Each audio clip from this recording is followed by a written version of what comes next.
আসসালামু আলাইকুম।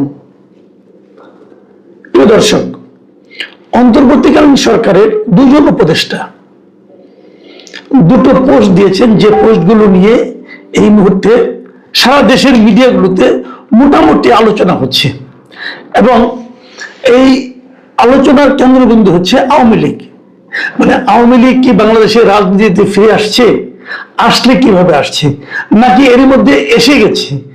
এই বিষয়টা নিয়ে দুজন উপদেষ্টার উদ্বেগের শেষ নেই।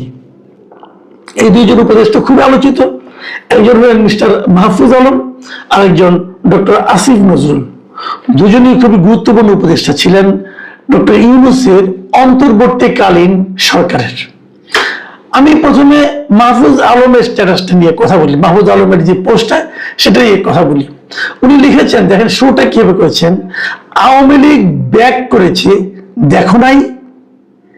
লীগ রাজনৈতিক দলের আগে একটা ধর্মতত্ত্ব, সে ধর্মতত্ত্বে ঈমান আবার ফেরত এসেছে।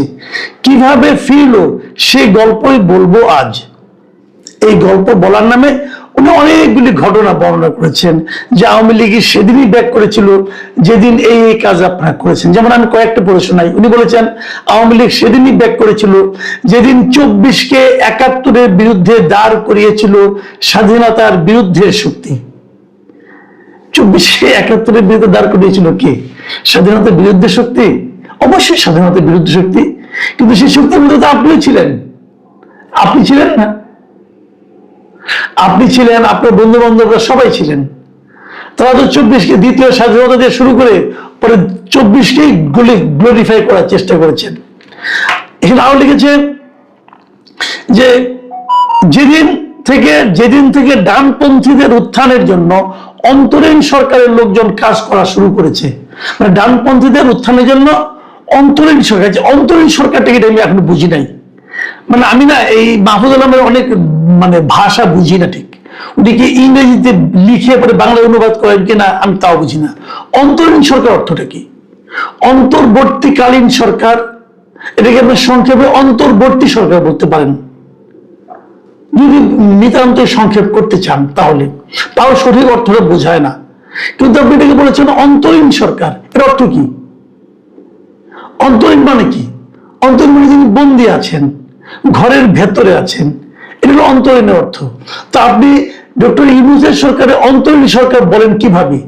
বাংলা ভাষার মনে হয় আপনার একটু ঘাটতি আছে ভাই, বাংলায় লিখতে পারেন না, বাংলাদেশে জন্মগ্রহণ করেছেন, তো ইংরেজিতে লেখেন, সমস্যাটা কি? আমরা না হয় বুঝে নিব। কিন্তু ইংরেজিতে লিখে সেটাকে গুগল ট্রান্সলেট করে অন্তর্বর্তীকালীন সরকারকে অন্তরীণ বলবেন, এই ভুল ভাই ক্ষমার অযোগ্য ভুল। এই জ্ঞান নিয়ে জ্ঞান দিতে সেটা পাবলিক। যাই হোক, উনি বারবার বলেছেন অন্তরীণ সরকার, এটা কিভাবে হয় আমার কাছে এখনো ক্লিয়ার নেই। যাই হোক, সেটা হতে পারে। উনি আরো অনেক কথা বলেছেন যে সেই দিনই ব্যাক করেছেন। আমি খালি পরেটুক বলি, যেদিন আইনের শাসনের বদলে মবের শাসনে আনন্দ পেয়েছিল 17 বছরের মুসলিম জনগণ, যেদিন উগ্রবাদীরা মাজারে হামলা করেছে, মসজিদ থেকে ভিন্ন মতাবলম্বীদের বের করে দিয়েছে, যেদিন হিন্দুদের উপর নিপীড়ন নিয়ে মুসলিমগণ চুপ ছিল, যেদিন সেকুলার মূল্যবোধে বিশ্বাসী মানুষজন এদেশে সরকার প্রযোজিত ডানপন্থার উত্থানে ভয় পেয়েছিল, যেদিন মবস্টারদের এদেশে হিরো বানানো হয়েছিল। মবস্টারদের হিরো তো আপনারা বানাইছেন, আপনারা বানান নাই। যারা মব করেছে তাদেরকে আপনারা সম্মানিত করেছেন, যাদের উপর মব করেছে তাদেরকে আপনারা ভিলেন বানিয়েছেন, যিনি মার খেয়েছেন তাদেরকে ভিলেন বানিয়েছেন, তাদের বিরুদ্ধে মামলা করেছেন, আর যারা মেরেছে তাদেরকে আপনি হিরো বানিয়েছেন। এটা আপনার সরকার আমলে হয়েছে এবং ওই সরকারে আপনারা ছিলেন। এরকম আরো অনেকগুলো কথা উনি বলেছেন, ভেরি ইন্টারেস্টিং কথাগুলো, যেগুলো নাকি উনি ওই সরকারে থাকাকালীন কখনই বলেন নাই। আমি হয়তো ডিটেলে পড়বো না, আপনি পড়ে নিন। এটা অনেকে ফেসবুকে শেয়ার করতেছে, ফেসবুকে গেলেও পাবেন, এটা ওপেন সবার জন্য আছে।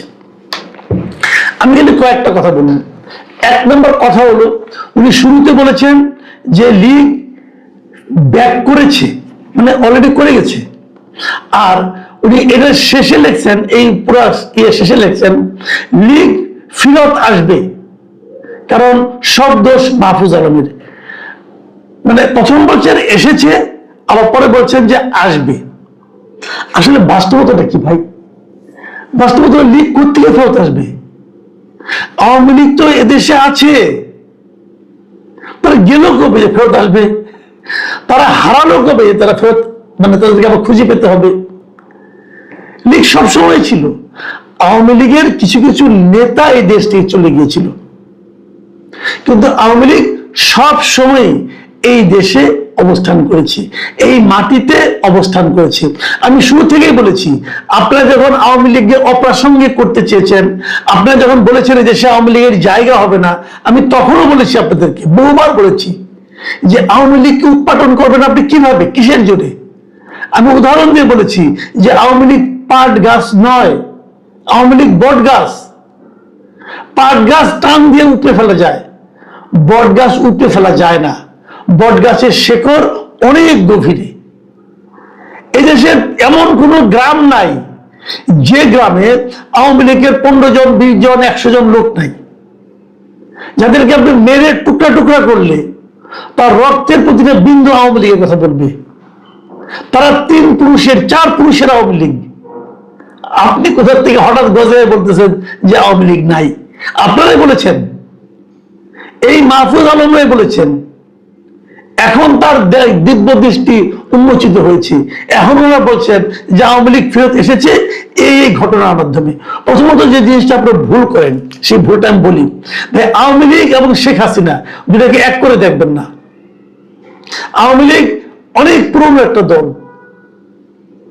এবং শেখ হাসিনা আওয়ামী লীগের সর্বশেষ সভানেত্রী ছিলেন, এইভাবে ভাবেন। এর আগে আওয়ামী লীগের দায়িত্বে আরো অনেক লোক ছিলেন। আওয়ামী লীগ অনেক এদেশের, মানে কি বলবো, আপামর জনগণের সঙ্গে মিশে যাওয়া একটা দল। কাজে সেই দলকে আপনার মতো মাহফুজ আলম, নাহিদ ইসলাম, তারপরে আপনার সজীব ভুইয়া, এরা উপরে ফেলাবে? এটা ব্যাপারটা অনেকটা কেমন জানেন, যে হিমালয় পর্বতকে ধাক্কা শুরু করতে হয় জন্য, এরা আমরা ধাক্কায় হিমালয় পর্বতকে সরাই দিব। এটা হয় না, ওরা যেরকম করা যায় না, এটা আপনারা এটাও পারবেন না। কাজেই আওয়ামী লীগ ফিরে এসেছে এটা বলে যে যে ঘটনাকে আপনি দায়ী করতেছেন, ওই ওই ঘটনা কিন্তু দেশে ঘটেছে, কিন্তু ওই ঘটনার কারণে আওয়ামী লীগ ফিরে আসবে ঘটনাটা তা নয়। আওয়ামী লীগ ভেরি মাচ এই দেশে আছে এবং আওয়ামী লীগ থাকবে। আপনারা হয়তো ক্ষমতার জোরে কিছুদিনের জন্য সেই লোকগুলিকে প্রকাশ্যে আসতে দিচ্ছেন না, তার মানে আপনারা জিতে গেছেন, এটা ভাবার কোনো কারণ নেই। যাও, আমি দ্বিতীয় আরেকজন একটা কথা বলি। ডক্টর আসিফ নজরুল, উনি এই পোস্টটা দেখার পরে, হয়তো বা তার অনেক পরে, উনি নিজে একটা পোস্ট দিয়েছেন।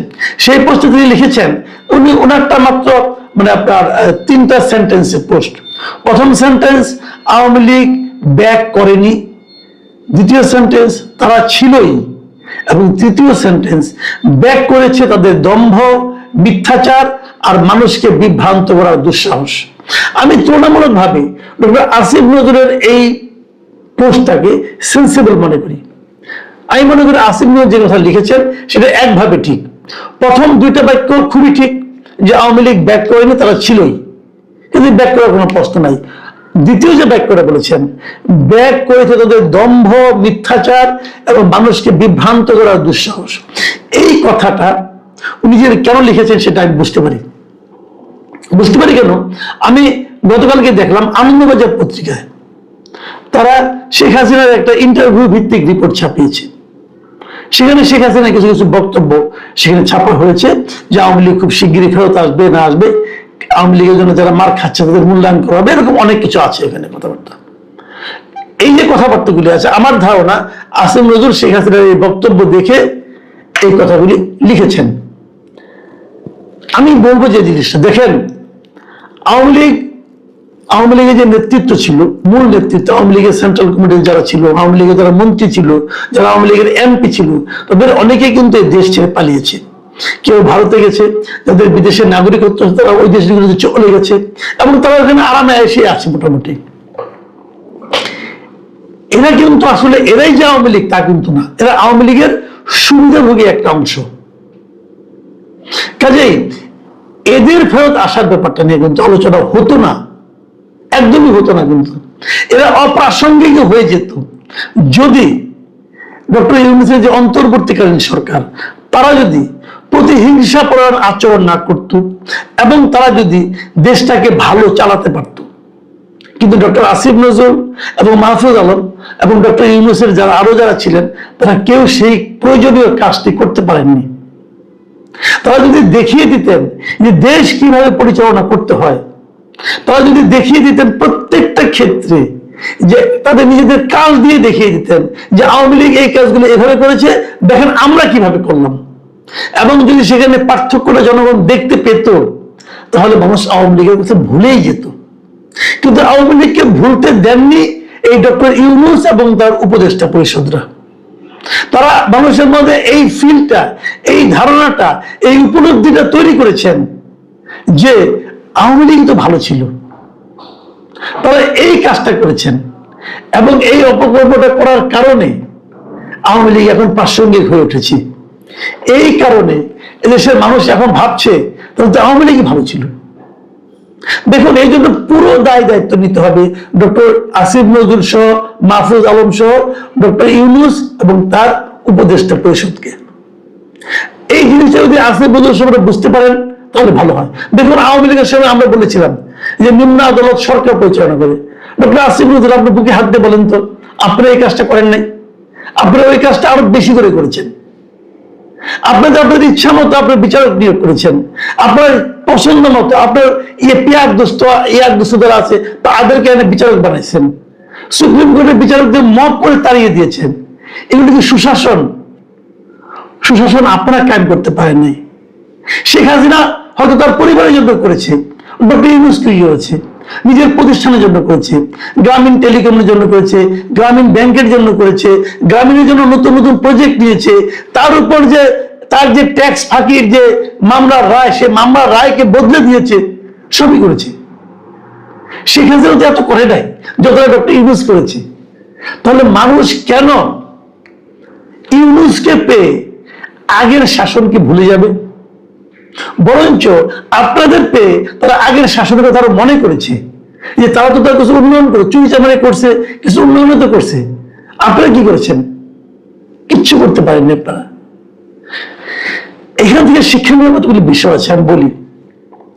শিক্ষা নেওয়ার বিষয় হলো যে বর্তমান যে সরকার আসছে, এই সরকারকে ওরা মাথায় রাখতে হবে যে আপনি পূর্ববর্তীদেরকে বদনাম করে, তাদের কুৎসা রচনা করে, তাদের কুৎসা রটনা করে, তাদেরকে গালাগাল করে আপনি জনপ্রিয় হতে পারবেন না। আপনাদেরকে জনপ্রিয় পেতে হবে নিজেদের কাজ দিয়ে।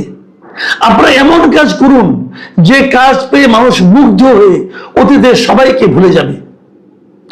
সেইটা যতদিন না পারবেন ততদিন খেলে আফসোসই করে যাবেন। ওদিন বলবেন ও খারাপ, ও খারাপ। আপনি যতবার একজন অন্য একজন লোককে খারাপ বলবেন, মানুষ কিন্তু ততবার ওই লোকটাকে খারাপ ভাববে না। মানুষ নিজেরাই বিচার করবে যে তুমি যে খারাপ বলছো, তাহলে তোমার সঙ্গে ওর পার্থক্যটা কি? তাহলে কোনো পার্থক্য খুঁজে পাবে না। আর মাহফুজ আলমকে বলি, ভাই মাহফুজ আলম, ডক্টর আসিফ নজরুল, আপনাদেরকে বলি, আওয়ামী লীগ ফিরে আসার কাজটা বেসিক্যালি অন্তর্বর্তীকালীন সরকারই করেছে। প্রথম যে কাজটা তারা করেছে সেটা হলো আওয়ামী লীগের কার্যক্রম নিষিদ্ধ করার মাধ্যমে আওয়ামী লীগের প্রত্যাবর্তনটাকে তারা নিশ্চিত করেছে। তারা ভেবেছে তারা জিতে গেছে, আসলে ওই দিনই তারা হেরে গেছে। যে কারণে আওয়ামী লীগ দেশে ফিরে আসবে এটা একটা অবশ্যম্ভাবী বিষয়, এবং কতটা দাপটের সঙ্গে ফিরে আসবে